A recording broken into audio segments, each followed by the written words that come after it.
used to go on holidays when we were still younger, when my grandmother still had a farm. And on our way, but from my father's side now, he was now like coloured. And my aunt is dark of complexion. My mother is light of complexion, so he looks like a white woman. But for us, there is no colour. We don't have colour because we know our background. And when we went to, I was still young, and then at Victoria West, there was a lot of shops. Then I just heard my mother came out, let us just go. And I was like, what's going on now?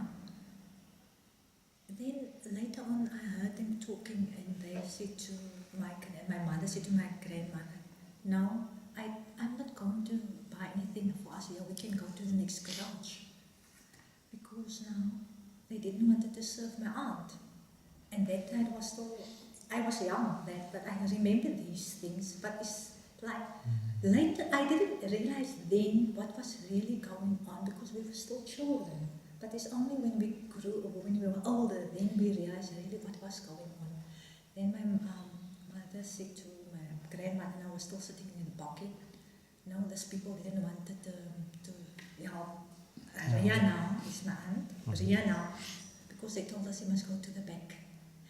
That time the shops had a back side, so only the white people, because they told they see my mother as a white woman, and they said, no, you can come in, but your nanny must go to the back side. So my mother said, she's not my nanny, she's my sister. She's part of me. So if she can't be in the shop, I'm leaving your shop. So that is the things that happened. And it's very difficult if you think about it in our film, because my aunt would stand in the post office, it was here in Cape Town, and she said, I stood in that line, and nobody could tell me or force me to get out of that lane, because in that time there was a coloured lane, there was a white lane for the post office. And that is the things that the grown-ups had really had to go through. They couldn't go into shops, they couldn't sit on certain benches, they couldn't go to certain places because he was saying, no, that attack on your and dignity. they are the people that really experience that. That's why I said sometimes people don't understand when I say, I didn't feel, I was jumping outside the shop, not knowing that my aunt was insulted. But you were still a child then. It's only later that you realize really what the people are going through.